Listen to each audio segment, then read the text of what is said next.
오늘은 겟세마니 트라피스트 수도원의 수사였던 토마스 머튼에 관한 이야기를 좀 해볼까 합니다.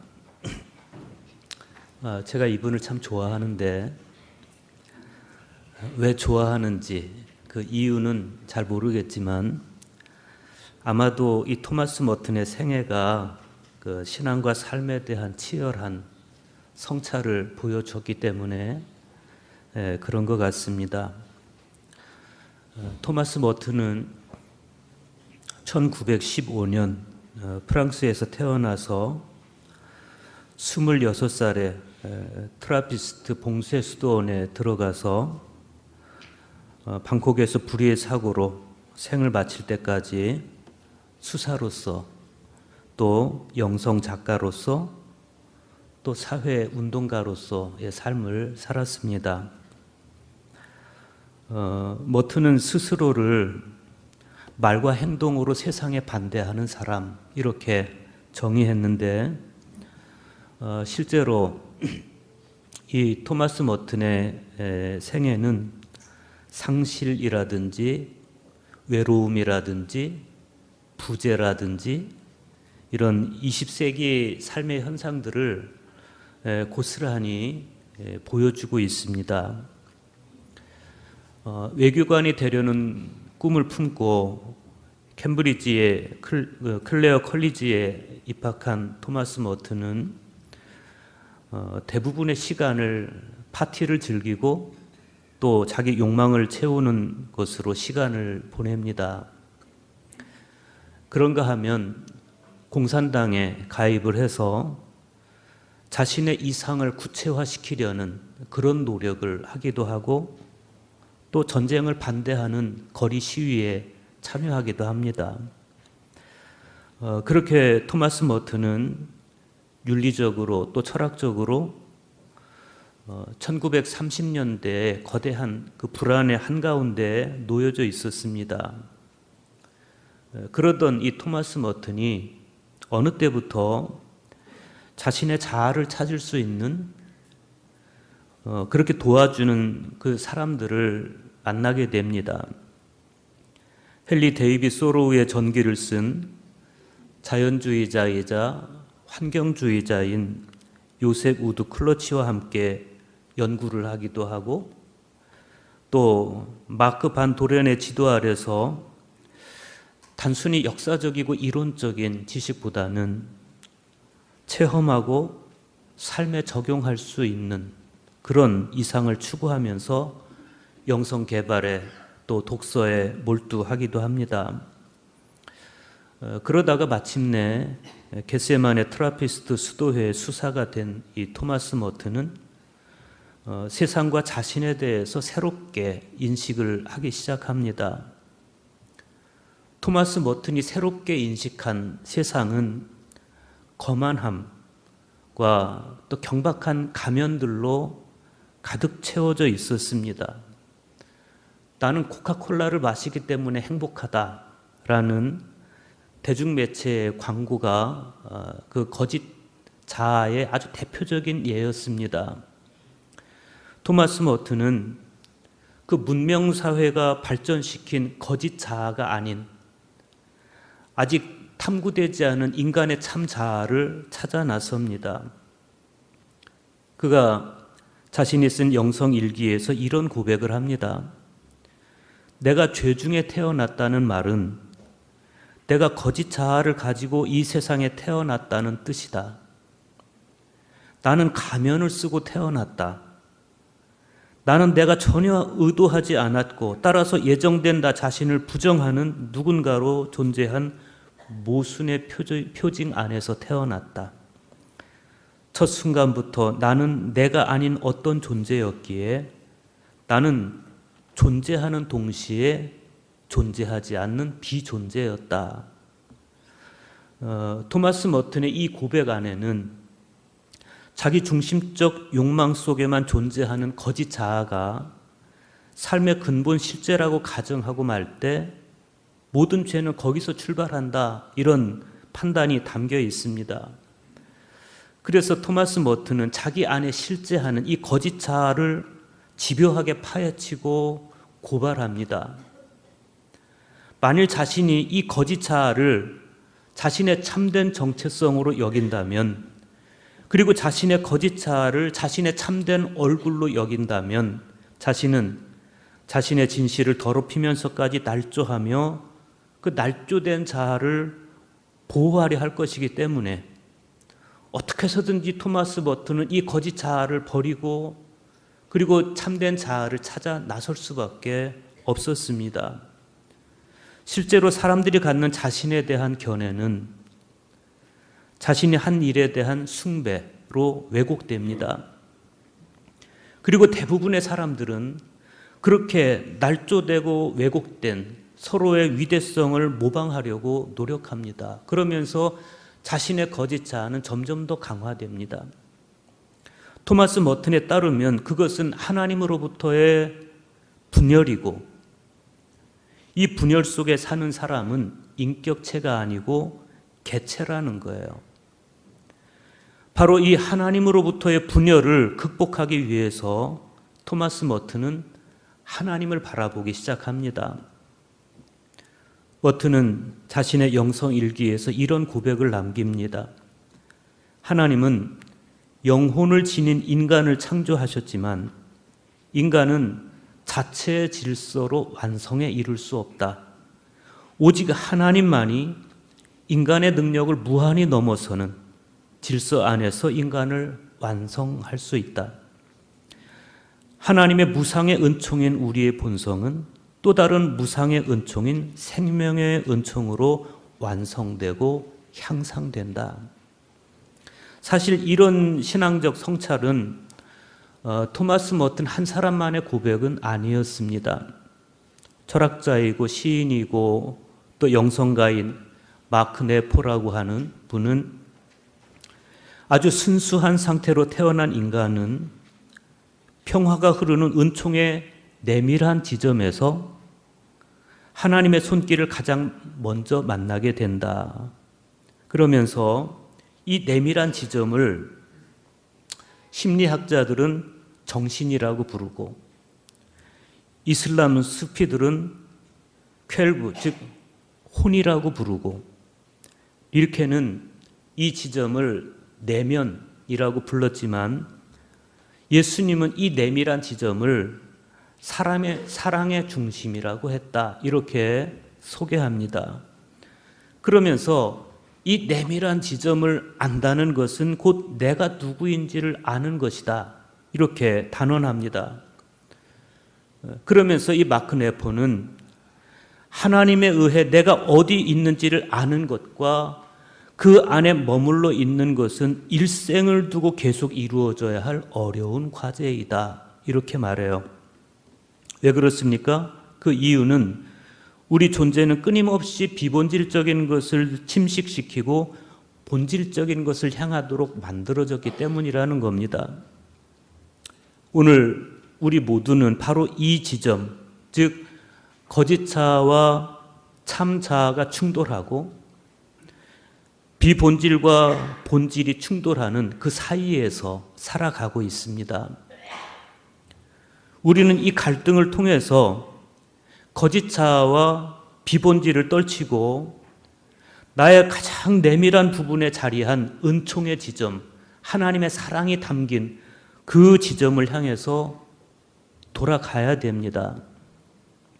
오늘 우리가 같이 읽은 성경의 말씀은 우리보다 먼저 그런 갈등을 겪어냈던 사람들을 만나게 해줍니다. 그 사람들이 구약 성경에서는 이사야 선지자이고 서신서의 말씀에서는 사도 바울이고 복음서의 말씀에서는 시몬 베드로입니다. 복음서의 말씀을 먼저 보겠습니다. 누가복음 5장 1절과 2절의 말씀입니다. 무리가 몰려와서 하나님의 말씀을 들을새 예수는 게네사렛 호숫가에 서서 호숫가에 배 두 척이 있는 것을 보시니 어부들은 배에서 나와서 그물을 씻는지라. 우리는 복음서 안에서 예수님의 말씀을 따라서 시몬이 행했던 두 번의 고기잡이를 볼 수가 있어요. 그 첫 번째는 예수님께서 순환당하시기 전에 고기잡이, 오늘 우리가 같이 읽은 말씀이고, 두 번째는 예수님께서 부활하신 이후의 고기잡이입니다. 이 장면은 요한복음 21장에 나옵니다. 오늘 우리가 같이 읽은 말씀은 그 첫 번째 일화입니다. 마치 한 폭의 수채화처럼 오늘 일화는 겟세마네 호숫가의 전경을 우리에게 보여주고 있습니다. 무리들이 많이 몰려와서 예수님께서 전하시는 말씀을 듣고 있는데, 예수님께서는 호숫가에 서서 정박되어 있는 배들을 바라보고 계십니다. 마침 어부들이 밤새 고기잡이를 마치고, 그리고 밖에서 이제 배 밖으로 나와서 그물을 씻고 있어요. 이때 어부들은 속으로 무슨 생각을 하고 있었을까? 그 장면 속으로 좀 들어가 볼 필요가 있겠습니다. 그 이후의 상황들을 조합해 보면 지금 이 사람들은 밤새 고기를 잡았지만 한 마리의 고기도 잡지 못한 그런 상태입니다.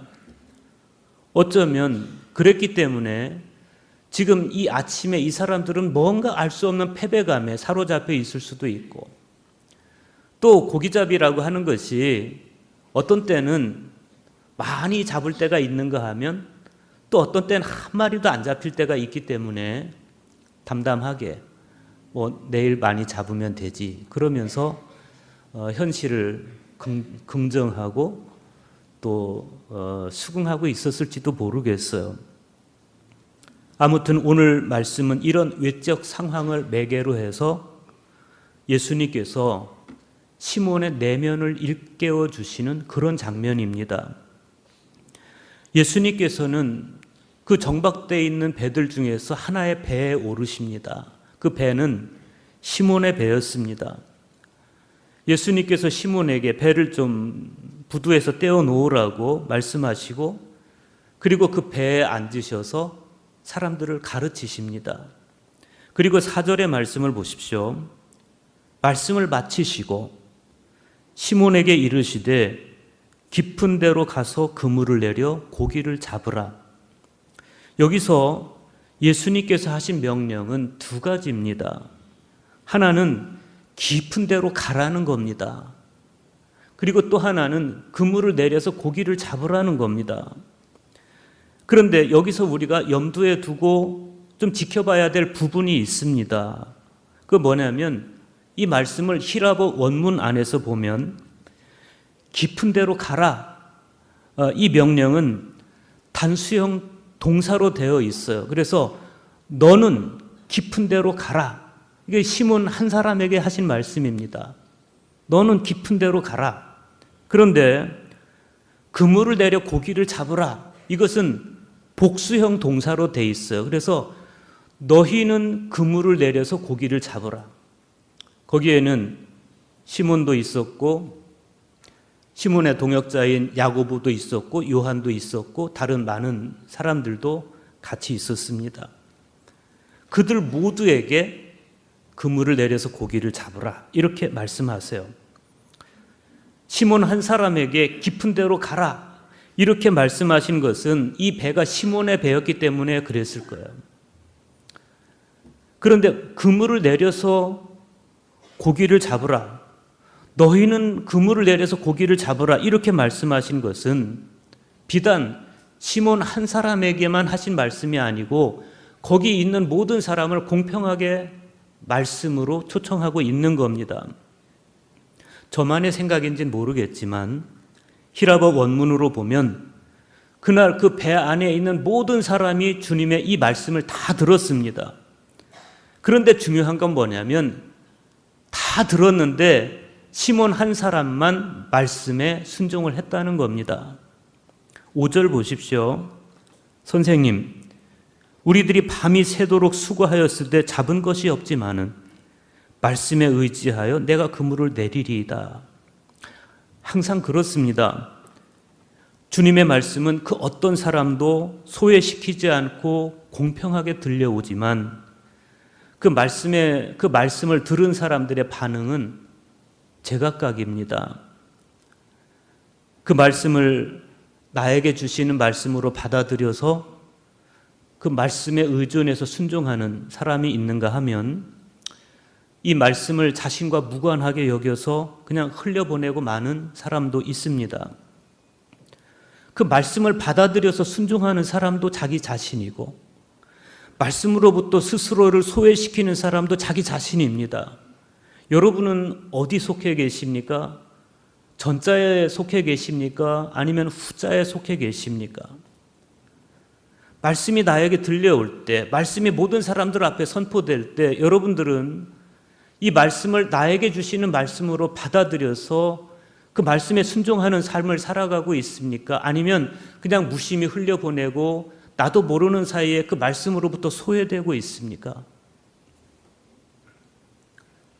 김현승 시인은 인간을 본질적으로 불완전한 존재라고 인식했습니다. 그리고 그 불완전함이 고독을 불러왔다고 생각했습니다. 그래서 고독을 극복할 수 있는 중요한 과정은 자신의 불완전함을 인식하고 혹은 긍정하고 거기서부터 시작하는 거라고 봤어요. 그런 이 김현승 시인의 고백이 잘 드러난 시가 그가 극심한 고독 중에 있을 때 쓴 불완전이라고 하는 시입니다. 그 중에 일부를 인용하면 이렇습니다. 더욱 분명히 듣기 위하여 우리는 눈을 감아야 했고 더욱 또렷이 보기 위하여 우리는 우리의 숨을 죽인다. 인간은 더욱 분명히 듣기 위해서 또 다른 감각인 눈을 감아야 하는 존재이고 더 또렷하게 보기 위해서 숨을 죽여야 하는 존재이다. 가끔 음악을 듣다 보면 눈을 감을 때가 있습니다.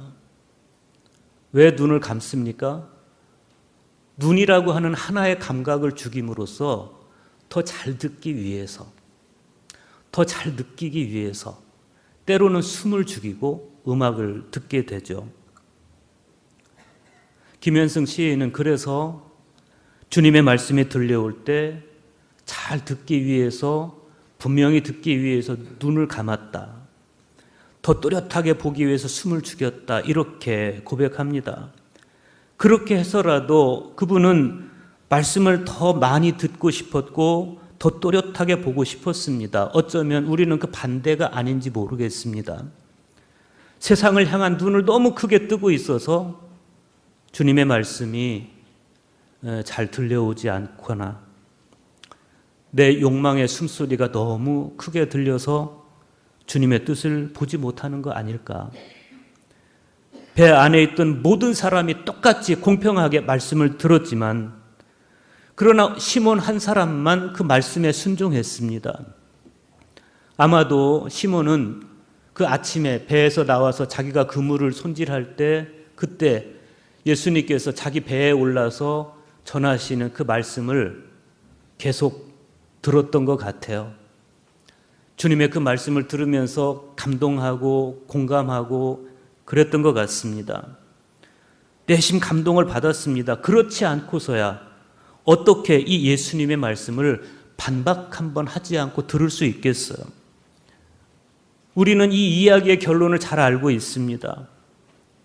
그렇게 하니 고기를 잡은 것이 심이 많아 그물이 찢어지는지라. 이에 다른 배에 있는 동무들에게 손짓하여 와서 도와달라 하니 그들이 와서 두 배의 체험에 잠기게 되었더라. 그랬습니다. 여러분, 어떻게 이런 놀라운 결과가 가능했습니까? 그것은 이 게네사렛 호숫가에서 잔뼈가 굵은 시몬의 그 고기잡이 경험이라든지 지식이라든지 그것이 아니었습니다. 시몬은 어려서부터 이 게네사렛 호수, 갈릴리 바다에서 고기잡이를 해왔습니다. 손바닥처럼 잘 알고 있습니다. 그랬기 때문에 고기를 많이 잡았다고 오늘 말씀은 이야기하고 있지 않습니다. 어떻게 가능했습니까? 말씀에 의존해서 순종했기 때문에. 밤이 새도록 수고하였습니다. 그러나 잡은 것이 없습니다. 이건 경험의 세계입니다. 그 경험으로부터 비롯된 지식의 세계입니다. 그런데 시몬은 이 경험의 세계, 지식의 세계를 극복합니다. 말씀에 의지하여 내가 그물을 내리리이다. 시몬은 경험의 세계를 극복하고 말씀의 사람이 됩니다. 그리고 그 결과는 지금껏 업으로 살아오면서 한 번도 경험해보지 못했던 만선의 감격이었습니다. 그리고 이어지는 말씀을 우리가 주목해 봐야 됩니다. 시몬 베드로가 이를 보고 예수의 무릎 아래 엎드려 이르되 주여 나를 떠나소서 나는 죄인이로소이다. 시몬 베드로가 예수님 무릎 앞에 엎드립니다. 그리고 예수님을 향해서 키리에 주님 이렇게 부릅니다.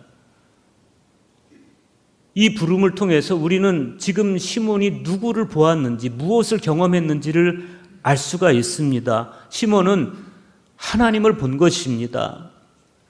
처음에는 선생님, 에피스탑 이렇게 불러요. 인간으로 봤습니다. 그러나 지금은 키리에 이렇게 불러요. 그러면서 무릎을 꿇습니다. 자신의 불완전함을 본 것입니다. 나를 떠나소서 나는 죄인입니다. 우리는 시몬의 이 말을 통해서 나는 감히 주님과 할 수 없다는 경외감을 볼 수가 있습니다. 불결한 인간으로서 순결한 당신을 감히 보실 수 없다는 이 순박한 고백이 베드로로부터 울려 나오고 있어요. 여러분, 하나님을 진정으로 만난 사람은 이 시몬처럼 경외감에 휩싸일 수밖에 없는 겁니다.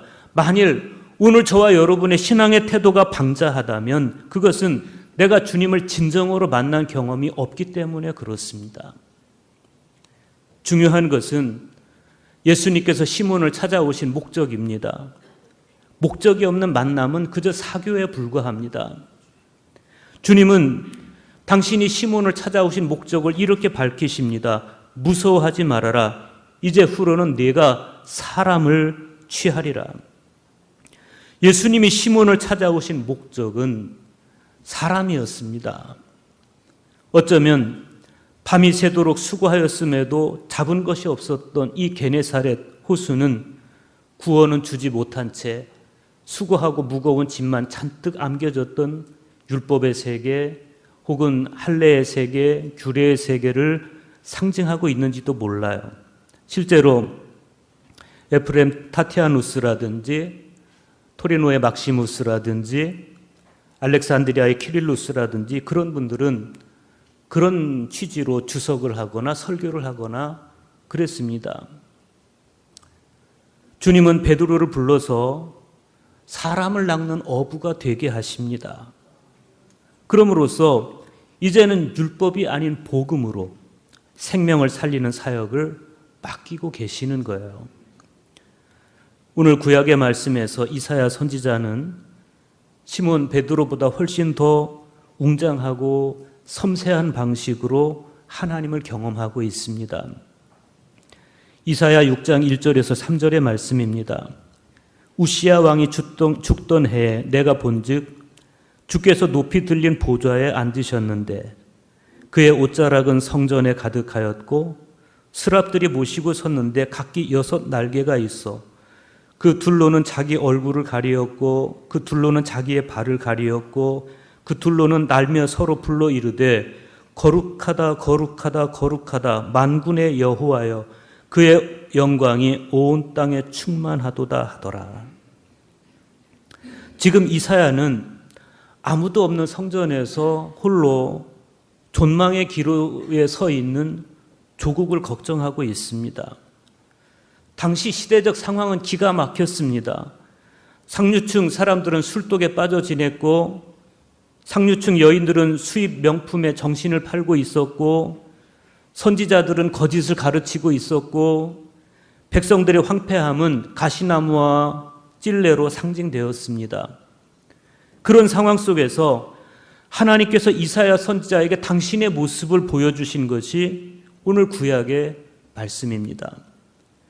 그때 그 두렵고 그 떨리고 신비하며 압도적인 광경은 인간의 상상력으로는 표현해내는 것이 불가능합니다. 결국 이 한 번의 경험이 시몬 베드로처럼 이사야 선지자의 생애를 가르는 그런 분기점이 됩니다. 하나님 앞에 세워진 이사야에게 나타난 현상은 자기 내면의 죄를 자각하는 것이었습니다. 5절의 말씀입니다. 그때 내가 말하되 화로다 나여 망하게 되었도다. 나는 입술이 부정한 사람이요 나는 입술이 부정한 백성 중에 거주하면서 만군의 여호와이신 왕을 배웠음이로다. 여러분, 이 말은 그저 상투적인 고백이 아닙니다. 실제로 이사야는 입술의 죄를 범하고 있었을 가능성이 많습니다. 이사야는 입술이 더러운 가운데 사는 궁중의 예언자였습니다. 궁중 예언자로 지내면서 거짓된 말, 또 죄가 되는 말을 많이 한 것 같아요. 그러던 이사야가 성전에서 하나님 앞에 서게 되었을 때 이 이사야를 가장 두렵게 했던 것은 자기가 지금까지 했던 말이었습니다. 그래서 저절로 자기 입술의 죄를 고백합니다. 자신이 망하게 되었다고 생각했습니다. 시몬 베드로와 이사야의 공통적인 경험, 공통적인 반응은 뭡니까? 시몬은 예수님을 하나님으로 깨닫는 그 순간에 주여 나를 떠나십시오. 나는 죄인입니다. 라고 고백했습니다. 이사야는 주님을 보게 된 순간에 화로다 나여 망하게 되었도다. 나는 입술이 부정한 사람이라고 고백합니다. 여러분, 오늘 우리가 신앙인임을 자처하면서도 좀처럼 변화되지 않고 좀처럼 성화되지 않는 그 이유가 뭐라고 생각하십니까? 하나님의 거룩하심 앞에 스스로를 세우지 않기 때문에 그렇습니다. 하나님의 거룩하심 앞에 서본 경험이 없어서, 그래서 우리는 그렇게 방자하고 그렇게 교만하고 우리는 그렇게 게으른 것입니다. 교회 생활의 관성으로 오늘을 또 다시 살려고 하고 거짓 자아의 관성으로 그냥 행세나 하는 것에 익숙해져 있는 그런 우리 모습입니다. 이사야 선지자를 보세요. 경외감에 휩싸여 있습니다. 하나님 앞에 서고 나니까 자기도 모르는 사이에 죄를 줄줄 고백합니다. 하나님을 진정으로 만난 사람의 전형적인 모습입니다. 이때 하나님께서 제단에 불러 이사야의 죄를 태워주시고 그리고 그를 의롭게 해주세요. 그리고 이어지는 말씀 보십시오. 내가 또 주의 목소리를 들으니 주께서 이르시되 내가 누구를 보내며 누가 우리를 위하여 갈고 하시니 그때 내가 이르되 내가 여기 있나이다. 나를 보내소서. 그렇듯이 하나님을 진정으로 만난 사람이라면 자신에게 임한 소명을 결코 피할 수 없는 겁니다. 누가 감히 하나님 앞에서 피할 수 있겠어요? 오늘 서신서의 말씀에 보면 사도 바울의 고백이 있습니다. 고린도전서 15장 3절에서 10절입니다.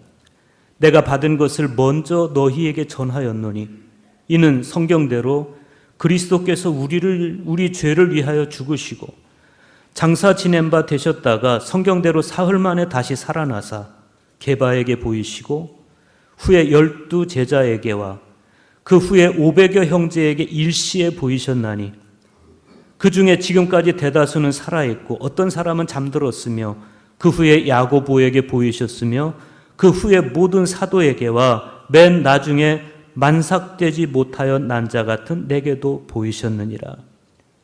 부활하신 예수님께서 자꾸만 당신의 모습을 사람들에게 보이십니다. 게바에게 먼저 보이셨습니다. 그 다음에 12 제자에게 보이셨습니다.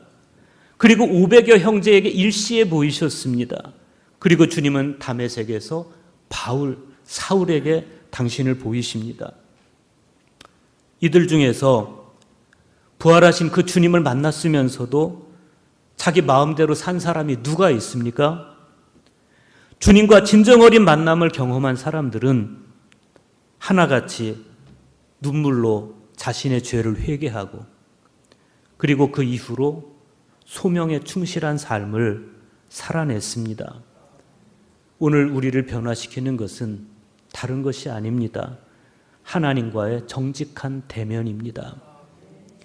저도 여러분도 시몬처럼 이사야처럼 바울처럼 경외감 가득 주님을 만나서 나도 모르는 사이에 내 입으로부터 줄줄줄줄 죄가 터져 나오고 회개가 터져 나오고, 그러면서 거짓된 자아로 무장한 나 자신에게서 나의 모든 거짓된 자아가 무너져 내리고 무상으로 베풀어 주신 주님의 은총에 감격하면서 나를 부르시는 주님의 소명에 겸손히 응하는, 그리고 말씀에 의존해 살아가는 저와 여러분 될 수 있기를 간절히 소망합니다.